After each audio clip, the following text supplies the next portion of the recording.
Kita sama-sama tahu bahwa elektabilitas Ganjar Pranowo di hampir seluruh survei adalah yang tertinggi.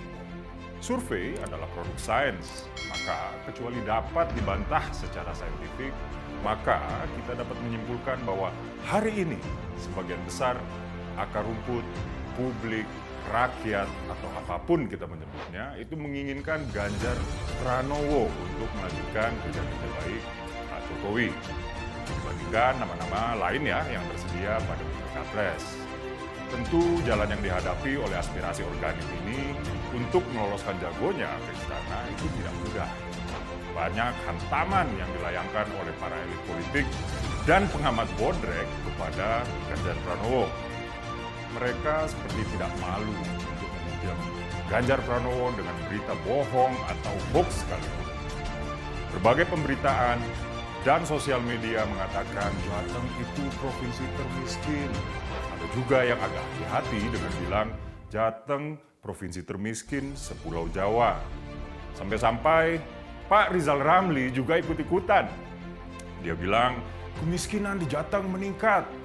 Dan lebih sadis lagi, Rizal Ramli itu bahkan sampai mengeluarkan jurus false accusation dengan bilang ada yang kebelet ngapres-ngapres, ancang-ancang jadi boneka baru oligarki, modal polling dan media berbayar. Gayung bersambut, Direktur Eksekutif Sudut Demokrasi Riset dan Analisis, Sudra, Fadli Harahap, udah ikutan juga. Beliau bilang apa yang dikerjakan Ganjar selama 2 periode ini lip service. Nah, melihat semburan dusta yang bertubi-tubi ini, saya cuma bisa geleng-geleng. Meminjam istilah yang dipakai oleh Andi Arief, Ketua Bapilu Partai Demokrat, jahat bukan? Kenapa jahat? Gini, pertama-tama BPS ya yang namanya dicatut untuk membuat narasi Jateng provinsi termiskin atau termiskin sepulau Jawa, itu mereka sudah membantah kabar bohong tersebut. Beliau mengatakan terkait pemberitaan hari ini yang menyatakan PDRB atau Produk Domestik Regional Bruto per Kapita sebagai acuan Jateng menjadi daerah termiskin merupakan berita hoax.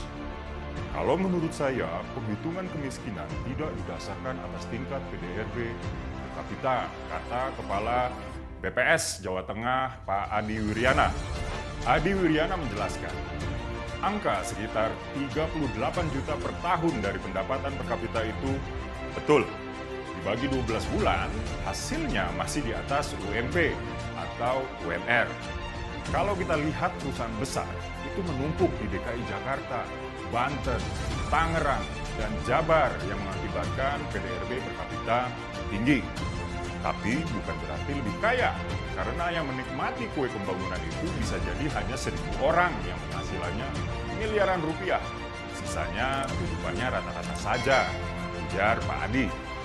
Nah, warga disebut miskin tentu bukan hanya soal berapa angka pendapatan, tapi seberapa tercukupi kebutuhan. Artinya pendapatan relatif terhadap kebutuhan. Inilah yang disebut basic needs approach.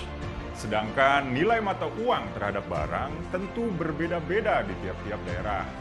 Belum lagi variabel komposit per kapita itu bias distribusi. Bisa saja ketika dirata-ratakan per orang, angka pendapatannya tinggi. Dengan ketimpangan yang tinggi, proporsi pendapatan terbesar dikuasai oleh sedikit orang. Sementara banyak orang hanya kebagian sedikit proporsi pendapatan. Lalu apa yang dimaksud paling miskin oleh para penyebar hoax pembenci Ganjar Pranowo ini? Paling miskin secara persentase orang miskin? Lagi-lagi Jateng bukan provinsi dengan angka kemiskinan tertinggi di Pulau Jawa. Daerah Istimewa Yogyakarta lebih tinggi angka kemiskinannya dibandingin Jateng, yakni 11,34% dibanding 10,93%. Paling miskin di Pulau Jawa secara jumlah orang miskin? Juga enggak. Jawa Barat dan Jawa Timur jumlah penduduk miskinnya di atas 4 juta orang. Sedangkan Jawa Tengah 3,9 juta orang. Apa mungkin Jateng dibilang paling miskin secara PDRB akumulatif? Juga bukan. Banten pada 2021 yang lalu PDRB-nya 665, triliun rupiah. Sementara Jateng PDRB-nya di tahun yang sama 1.421 triliun rupiah. Runyamnya lagi ada yang nge-hoax.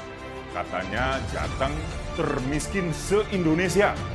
Padahal PDRB Jateng itu keempat terbesar se-Indonesia. Lebih lanjut, penting untuk kita melihat kembali kita itu sedang membenturkan sesama provinsi di Indonesia atau sedang mengukur kinerja pejabat publik. Kalau sedang membenturkan provinsi-provinsi di Indonesia tentu adalah valid ya untuk bilang provinsi itu paling miskin, provinsi ini lebih miskin. Tapi kalau ini digunakan untuk mendiskreditkan pemimpin daerah tertentu, ya sudah pasti hal ini adalah sebuah kelicikan yang luar biasa dan sangat bias. Kenapa? Karena ada daerah yang keadaan sosial ekonominya sudah lebih baik ketika pejabat tersebut dilantik, lebih baik dari daerah lain. Atau sebaliknya, ada daerah yang keadaan sosial ekonominya memang tidak baik saat pejabat tertentu dilantik. Maka, mengukur kinerja seorang pemimpin atau pejabat publik dilihat dari selisih antara endline atau kondisi terkini dengan baseline, kondisi saat pejabat tersebut dilantik. Sudah seberapa jauh kepemimpinan pemimpin tersebut berdampak terhadap transformasi di daerah yang dipimpinnya. Misalnya, pada saat Ganjar Pranowo dilantik, angka kemiskinan di Jawa Tengah adalah 14,44%. Pada hari ini, angka kemiskinan tersebut berada di 10,93%. Itu sudah turut dihitung keadaan pandemi. Nah, tercatat juga oleh BPS, sejak 2013 Jawa Tengah berhasil menurunkan jumlah orang miskin ya, sebanyak 1 juta orang. Tak cuma itu, Jawa Tengah juga tercatat berhasil turunkan jumlah orang miskin terbanyak nasional 2 kali dalam 5 tahun terakhir, yakni pada 2017-2018 dan 2021-2022. Yang paling hebat sih yang 2021-2022 ya, karena dalam setahun penurunannya sebanyak 102.000. Nah, ini adalah sebuah capaian yang fenomenal. Nah, akhir kata, saya mengajak teman-teman semua untuk berpikir kritis. Dulu semburan kebohongan hanya dilakukan dengan metode asbun. Tapi kalau sekarang semburan ini sudah berani memakai data yang dimanipulasi dan mencatut nama institusi kredibel seperti Badan Pusat Statistik atau BPS. Seperti yang dialami Pak Jokowi sewaktu Pilpres dulu, kini semburan kebohongan itu bertubi-tubi menghantam Pak Ganjar Pranowo.